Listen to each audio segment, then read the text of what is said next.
días. Estamos en la última de las mesas de las jornadas de investigación en artes del 2023. Esta mesa ha sido titulada Arte, Imagen y Cultura. Tenemos dos ponencias para cerrar. La primera de ellas la presenta Raimi Camacho Ramírez, de la Universidad de Costa Rica, bachiller en Filología Española, magíster literarum en Literatura Latinoamericana, maestría en Artes de la Universidad de Costa Rica y es docente desde 1996 en la Universidad de Costa Rica. El título de la ponencia es La inscripción en el film The Planet of the Apes de 1968, la representación de la cacería. Raimi, le damos la palabra. Buenos días, muchas gracias a las personas.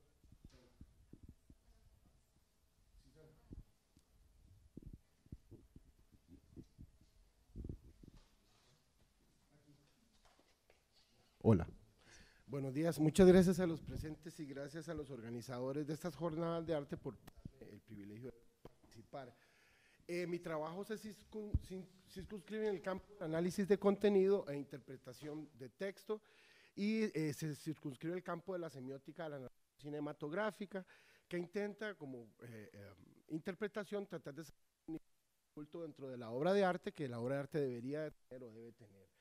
Entonces yo básicamente lo que hice fue tomar la película de los simios, tomar la secuencia de la cacería, la parte final de la secuencia de la cacería, para demostrar la referencia que hace esa película a la tradición iconográfica occidental de los cuadros de la cacería, la representación visual de la cacería.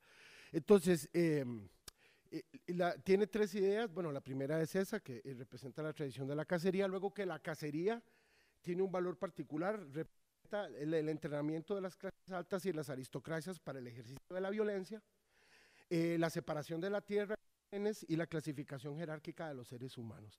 Y por último, la idea que es el gorila está riendo, que toda la vida me ha generado mucho ruido de imagen.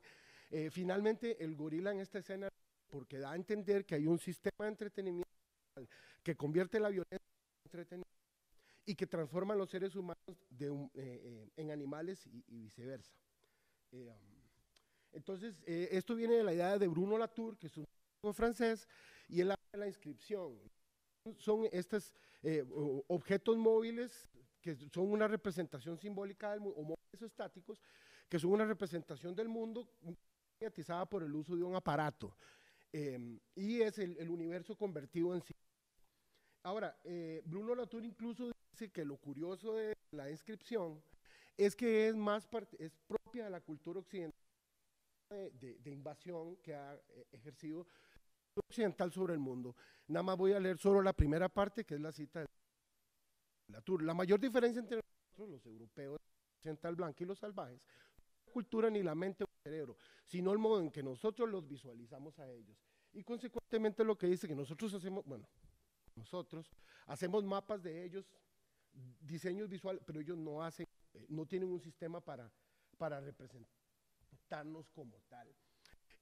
Sobre el estudio de la cacería hay bastantes, el más reciente es Stepanov 2020 y Hussein, y coinciden en el hecho que la cacería representa el ejercicio de aristocráticas de segregación del espacio y segregación de los seres humanos, para facilitar el consumo y ejercer precisamente poder. Este es Hussein y se llama Stepanov, tengo en otra fuente.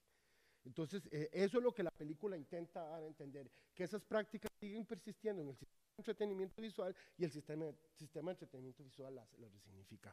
Este es el resumen de las cuatro planos en los cuales yo muestro, no sé si los presentes la habrán visto, yo la he visto desde mi infancia, y estas son las, ay, mira, estoy acostumbrado a trabajar con la mía. Pego así. Ahí.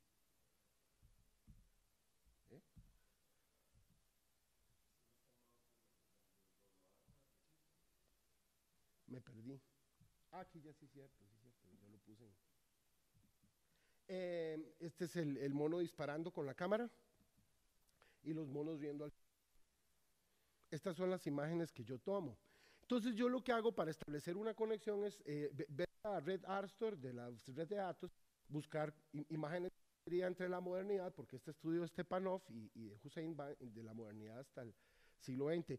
Tomar las 24 imágenes que me resultaran más visualmente ricas, que se pudieran ver mejor, y analizar desde el punto de vista semiótico, lo cual implica lo siguiente, ¿verdad? Estos son más cercanos al siglo XX. Es que creo una matriz de en los cuales yo resumo la enunciación en la estructura de la frase, sujeto, acción y objeto. Entonces, lo interesante es que el sujeto siempre está acompañado de un objeto. La mano juega un papel particular en todas estas obras. Luego, la acción, ¿verdad?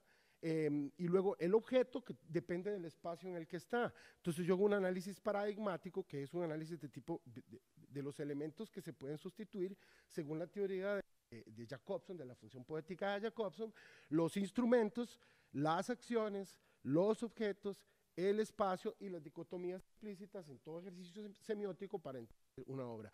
La secuencia y los cuadros, aquí solamente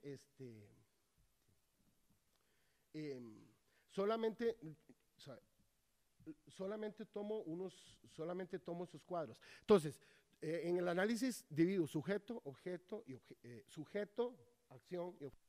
Entonces, en el sujeto, en la contrastación de estos datos es importante porque es una reenfatización de la similitud entre el simio que viene de las primeras ilustraciones de simios en el mundo occidental. Entonces, esa cuestión de la similitud, aquí está, crea todo un lenguaje visual dentro de lo que se llaman los sangeries, que son desde la modernidad hasta el siglo XX prácticamente son ilustraciones de simios haciendo cosas de humanos, o cazando, o jugando fútbol, bueno, en este caso escogí esta, ¿verdad? Pero, digamos, hay un montón, ¿verdad? Y la otra cuestión a la que hago mención, que para mí es muy importante, es Darwin, ¿verdad? El mismo Darwin en El origen del hombre, que lo que menos trata del origen del hombre, hace esta nota. Muchas especies de monos tienen un pronunciado gusto por el café y las bebidas espirituosas. Fuman también con evidente placer, como yo mismo he podido constatarlo. Igual, Huxley, el amigo de él, y muchos hincapié en ese proceso de similitud. Ahora, ¿qué es lo que pasa en el eje paradigmático y en la función poética? Que esa similitud tiene animales en seres humanos y seres humanos en animales, ¿verdad? Estos son los sangeries, ¿verdad?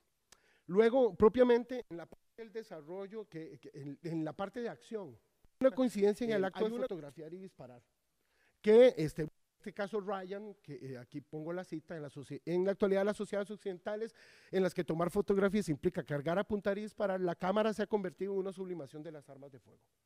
Y también el libro de Shohat Istam, que no lo cite acá, pero es un libro autorizado dentro de este campo de estudios de colonialidad y cinematografía, apunta a esta misma idea de fotografiar es lo mismo que disparar. Y hay una relación con eso, con la construcción de la vida salvaje, en el mismo acto de fotografiar. La vida salvaje es una cuestión artificialmente seleccionada.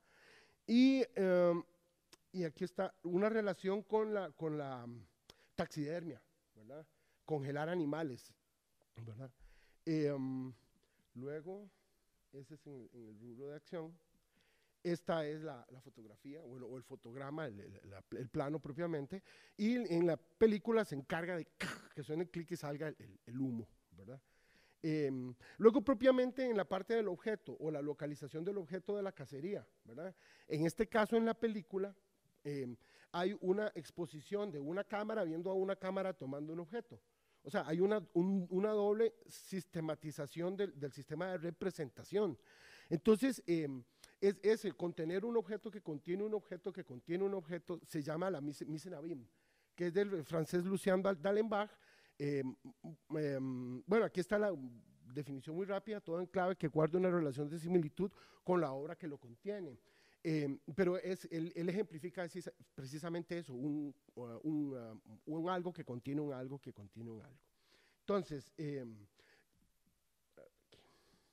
y esta es el plano general donde vemos el final anterior al final de la cacería, y hay una referencia que creo que nosotros todos podemos conocer, ¿verdad? Es la historia de la construcción, un cuadro, una obra visual contando la construcción de otra obra visual. Y esa doble exposición, como el mismo Dallenbach lo atestigua, es demostrar en el proceso de resemantización, de paso de un sistema a otro, que se pierde, que se cambia, ¿verdad? Y el final, que es la parte de la risa, ¿verdad? Es decir, todo este ejercicio en el cual se hace referencia a la cacería, con los propósitos que les estaba mencionando. Lo interesante es que cada vez más los científicos van descubriendo que nosotros y estos otros seres lo que nos diferencia es mucho, porque es el lenguaje simbólico y la mente simbólica, pero a la vez es absolutamente no mucho. Las emociones y otra serie de prácticas que tienen nuestros póngidos familiares, cada día se parecen más, y la risa se encuentra precisamente dentro de los póngidos. No de manera tan elaborada como en el caso del ser humano, pero en el caso de hacer cosquillas, ellos la tienen también. Entonces, es decir, aquí está, me sigue produciendo lo mismo. Entonces, se evidencia que la película esta hace una conexión con los cuadros de cacería y con la representación de la cacería, y que parece que está diciendo que gracias al sistema de visual de entretenimiento, esos sistemas jerárquicos siguen persistiendo simbólicamente en el sistema y se siguen ejerciendo. Y el asunto parece exactamente no haber cambiado. Con esto termino. Muchas gracias.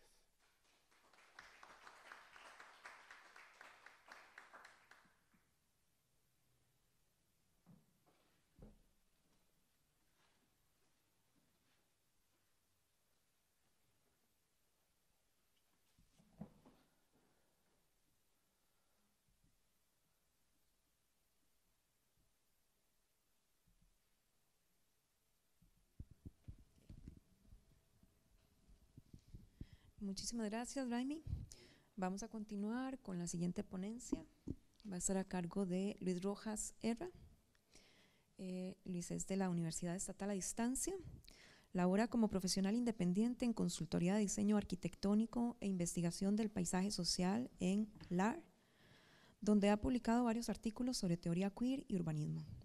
Trabaja como investigador del Centro de Investigación, Cultura y Desarrollo CICTE de la Universidad Estatal a Distancia, UNED.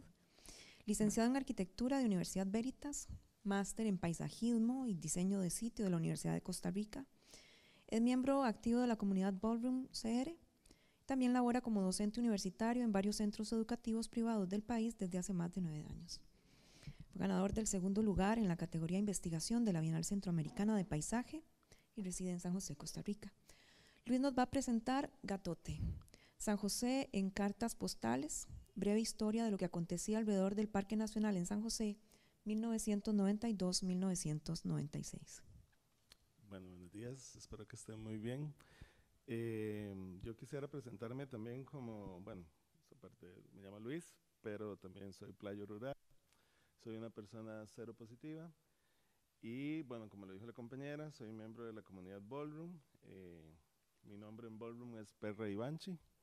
Y bueno, esas tres intersecciones son muy importantes para mí porque atraviesan mi proceso. Entonces, antes de iniciar y comentarles un poquito sobre las tarjetas postales que hoy quiero compartir con ustedes, este proceso, me gustaría leer un poquito como un enunciamiento mío político, ¿verdad? Entonces, pero también una invitación a reflexionar sobre cómo es trabajar el archivo queer.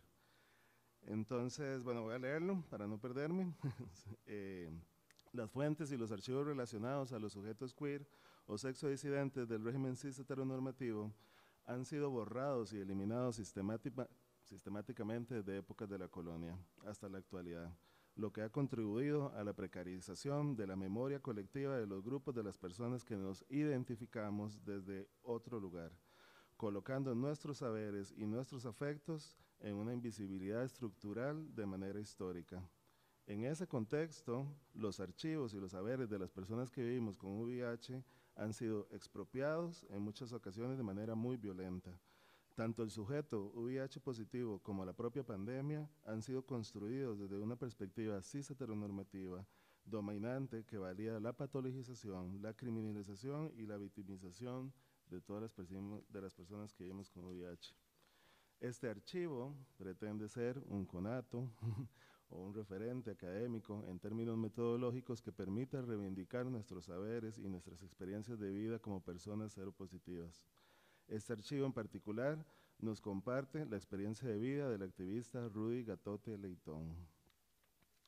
Quiero reflexionar sobre los procesos de producción formal y legítima de pensamiento crítico desde la academia, como han obstaculizado la visibilidad, el posicionamiento y la legitimidad del conocimiento producido por cuerpos disidentes, por medio de mecanismos y recursos tanto lingüísticos como materiales, humanos y simbólicos.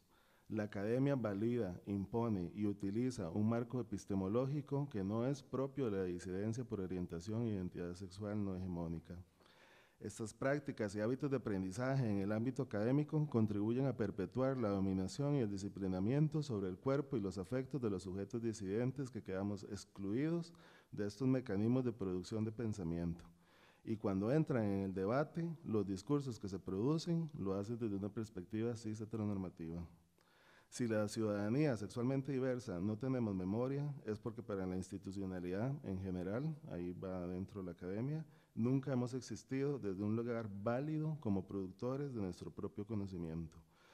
Este producto visual, Gatote, cartas postales, breve historia de lo que acontecía alrededor del Parque Nacional en San José, Costa Rica, 1992 al 96, es una especie de reivindicación desde la academia como un posible espacio para que las personas seropositivas seamos productoras de nuestro propio conocimiento y no solo objetos de investigación. Quiero ahora compartirles un poquito del proceso, por lo que traje algunas imágenes preparadas. Y bueno, les voy a contar así rápidamente. En enero del 2023, la Fundación Teorética, que es una organización sin fines de lucro que financia proyectos de investigación, archivo y mediación en las prácticas artísticas a nivel centroamericano, gestionó un tallercito sobre archivo queer, con C, en el contexto de saberes de personas sexodisidentes que vivíamos en Costa Rica y en Nicaragua, con el fin de gestionar un espacio que permitiera producir un diálogo de saberes epistémicos queer desde una mirada crítica y un posicionamiento político en relación a los conflictos políticos, económicos y migratorios de ambos países. Durante este taller se trabajaron dos vertientes. La primera fue el potencial emancipador que tiene el archivo en la producción de memoria histórica, tanto para visibilizar como para resignificar desde nuestras propias voces y experiencias de vida esos mecanismos de validación de memoria. Y la segunda vertiente fue explorar con diversas técnicas de archivo que permitieran dialogar con distintas prácticas artísticas para explorar posibles productos que pudiéramos trabajar desde el eje de la memoria. Hay algunas fotitos de la residencia, a las cuales yo quiero agradecer a Margarita del Valle especialmente, que fue la mediadora del espacio desde Costa Rica, y a Lola Rizos de Operación Queer de Nicaragua, que fue el mediador de parte de Nicaragua. Hay algunas fotos de las personas que estuvimos presentes en el taller, del proceso. En mi caso, la fuente principal, les presento a Rudy, la fuente principal del archivo fue por medio del relato o la recolección de la memoria verbal de Rudy Leitón. Durante los meses de agosto y septiembre del 2017, yo le realicé 2 entrevistas al activista Rudy Leitón, conocido como Gatote entre sus pares. En ese momento, él laboraba en la Asociación Esperanza Viva. La ASEP es una organización de base social que trabaja por el acceso integral a las personas seropositivas, fundada y liderada principalmente por mujeres que viven con diagnóstico positivo VIH desde hace casi 2 décadas. Hay unas fotitos de todo este proceso de archivo que yo he tenido con Rudy. Para mi proceso, yo utilicé una técnica de cartografía sentimental, que es la que he venido utilizando y es la que trabajo también en el proceso de investigación en la UNED, como herramienta visual y poderosa en la construcción del pensamiento colectivo y disidente. Esta técnica de cartografía me permite a mí proyectar los vínculos afectivos que generan las personas en el espacio urbano y apropiarnos de las experiencias de vida de estas personas en relación al espacio urbano que habitan y cómo lo significan constantemente. Ahí pueden ver una foto del Padre Coro. Esa es la última foto de la pista que le seguí en el 2016 en El Salvador. Actualmente se encuentra en España. Eso es un foto de archivo del anillo de violencia, esta lo publicó La Nación a mediados de los 90 con las bandas de chapulines, ¿verdad? Ahí ese anillo de violencia cubre los 4 parques, el Morazán, Nacional, el Central y el Parque Central, que eran como, ¿verdad?, esos espacios donde los chapulines en aquel momento accionaban. Esta de abajo, la primera que dice las lindas y las feas, es un diagrama traducido por mí, ¿verdad?, de un boceto que me hizo Rudy durante las entrevistas de cómo él estructuraba el parque, ¿verdad? Entonces, las bonitas y las feas se refiere a los putos que trabajaban, ¿verdad?, los que eran bonitos y los que eran feitos. Y esa última foto es del 95 y es del archivo de los Salesianos Don Bosco, que es la foto de archivo de cuando se pone la primera piedra antes de que se fundara el proyecto. Con esta técnica, bueno, yo logré ubicar en un mapa los espacios más significativos dentro del relato de Rudy con el fin de construir una cartografía segmentada o fraccionada. Esa cartografía se tradujo en cartas postales, un lenguaje gráfico más visual, más ameno, por lo que se propuso este formato, ¿verdad?, de cartas postales para mostrar esos espacios y esas personas que son protagonistas del relato de Rudy, pero que las fuentes oficiales del relato formal o el relato legítimo no existen, ¿verdad?, en la mayoría de los casos, o la información es tergiversada o omite hechos que no son mencionados. Entonces, debido a la ausencia de archivos visuales formales en el relato oficial de los hechos que podrían respaldar el relato de Rudy, se decidió utilizar la herramienta de inteligencia artificial para reconstruir estos espacios y representar a estas personas que son protagonistas del relato no oficial dado por Rudy. Las herramientas de inteligencia artificial que se decidió utilizar en este proceso fue el software de Libre, que está disponible en internet, que se llama Stable Diffusion 2.0, que es una versión libre, gratuita del modelo y que puede generar 4 imágenes gratis descargables. Este modelo puede generar imágenes utilizando 2 tipos distintos de prompt. El prompt es un texto corto o idea. Un prompt permite proporcionar un modelo a aquellas palabras descriptivas que uno desea que generen las imágenes finales y otro prompt negativo que son aquellas descripciones que no se desean que se incluyan. Para este proceso se decidió utilizar palabras claves que fueron identificadas en el archivo del texto sobre la entrevista realizada a Rudy, la transcripción. Estas palabras claves se categorizaron en 2 grupos. El primer grupo son aquellas palabras que durante la entrevista Rudy refiere a cualidades y amenidades espaciales de los lugares que él relata de su experiencia de vida. Y el segundo grupo son palabras claves en este contexto por aquellas que se caracterizaban o describían a las personas que surgían del relato oral. Ambos grupos se utilizaron para proporcionar diferentes prompts al modelo de inteligencia artificial. Ahí tengo un ejemplo. El primer grupo de palabras se generaron todas las tarjetas postales que hacen referencia a lugares y sitios, y con el segundo grupo de palabras generaron los personajes. Fueron 32 imágenes en total, se usaron solo 16 porque cada jueguito de tarjetas son 8, que son las que les voy a enseñar. Y bueno, en este momento se diseñó un troquel, aquí están también, como con los logos también de todas las instituciones. Y bueno, les voy a enseñar las tarjetitas postales. En este momento se están imprimiendo 360 juegos, de la cual en la mitad se van a donar a la Fundación Esperanza de Vida para recaudar fondos. Y las otras mitad, pues las voy a usar para repartirlas en diferentes repositorios que trabajen en archivo para que se pueda guardar como archivo. Entonces, aquí están las tarjetitas, muy rápido porque ya me quedan 5 minutos. Es un tema sensible, lo hice por responsabilidad afectiva. Y bueno, esa es la primera tarjeta, aquí está al frente, el título dice Casita Albergue El Pani, frente a Lina, en La Uruca, 1993. Abajo está la indicación y las palabras claves, aquí fue casita, albergue, Pani, Ina, Uruca, niños abandonados. Esa es la imagen frontal. Esta es la imagen posterior. Y detrás de la tarjeta dice, para el año 1993, aún en Costa Rica no existía legislación para atender delitos juveniles, por lo que no se podía sentenciar por cárcel a personas menores de edad. La resolución para estos casos era ingresar a los menores a centros juveniles o casitas de albergue, donde se quedaban de 3 a 6 meses según el delito. Segunda. Título, Centro Penal Juvenil Luis Felipe González Flores, actual puesto 10, en Reforma, 1995. Palabras claves: Centro Juvenil, puesto 10, Reforma, Costa Rica, delincuentes. Por detrás, a mediados de la década de los 90, en San José, los delitos más frecuentes por personas menores de edad eran, primero, la vagancia, asociados al consumo de drogas en espacio público y robo a mano armada. Y el segundo, el descuido, asociado a ejercer comercio o estar en condición de explotación sexual. Esa que ven ahí a la tercera, la integrantes de las bandas de los Chapulines, ahí está el Maclillo, el Negro y los Chapos, Parque Nacional, 1994. Palabras claves: Centro Juvenil, aquí hay un error, pero es delincuentes, juveniles. Por la parte de atrás, los Chapulines fue el nombre que se le dio a las bandas o grupos de delincuentes juveniles integradas principalmente por menores de edad, más reconocidos en la historia criminal costarricense, ya que sembró el terror en toda la ciudad de San José y alcanzó niveles de influencia sin precedentes entre el 93 y el 96. El título es Patio de los Tanques de Melaza en la antigua fábrica de licores, actual Tribunal Supremo de Elecciones, 1992. Palabras claves: fábrica, espacio público, prostitución masculina, Costa Rica.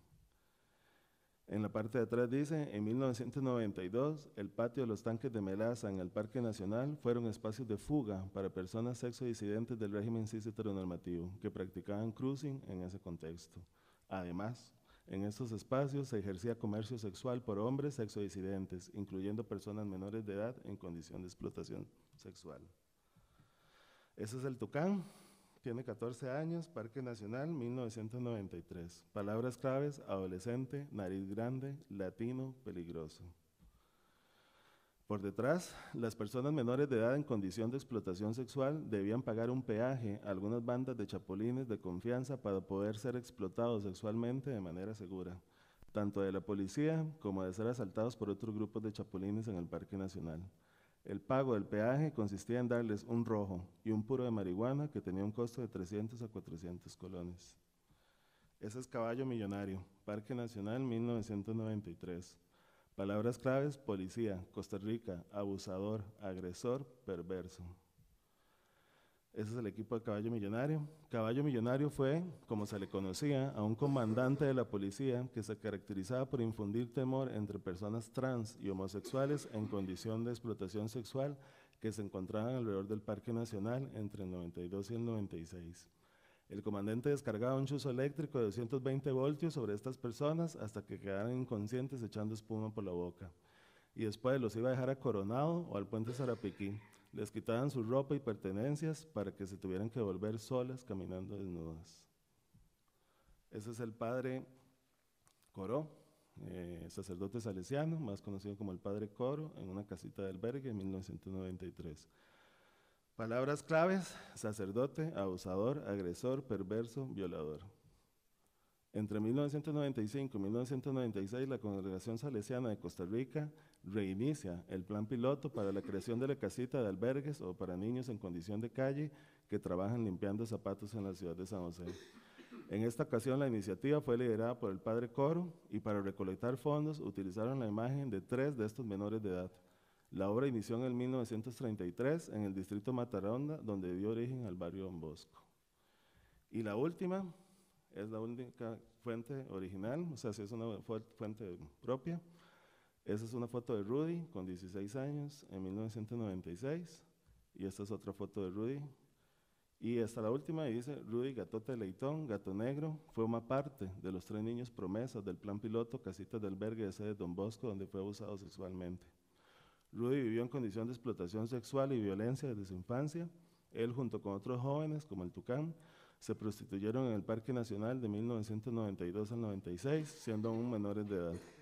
Rudy murió en el 2019 a causa de complicaciones de salud por vivir con VIH. Rudy deseaba que su historia de vida fuera un relato de denuncia para otras generaciones. Muchas gracias.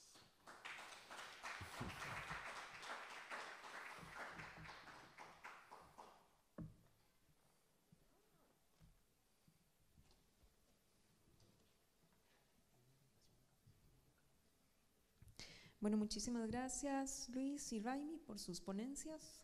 Vamos a ver si hay alguna pregunta. Yo tengo una muy puntual para Raimi y es, bueno, Planeta de los Simios es una película basada en un libro, ¿verdad? Exacto. En la novela se hace referencia a esa toma fotográfica. Es una creación del guión de... Sí, tal vez para que lo responda. Lo que pasa es que en la novela sí hace mucho énfasis en artefactos, en aviones, porque los simios de la novela no son como los de la película. Vienen aviones, es casi una sociedad muy similar a la de los humanos, y sí salen las cámaras fotográficas, pero esa escena propiamente así, como montada en una escena de cacería, no está. Eso es una cuestión del guión, ¿verdad? Pero sí hay, como digo, esa cuestión del uso instrumental, del artefacto en la mano, lo hago porque desde la novela viene insistiendo de ese tipo de, el uso de la mano como un instrumento cognitivo para convertir el mundo en símbolos, digamos, en ese sentido. Entonces, ¿Alguien más?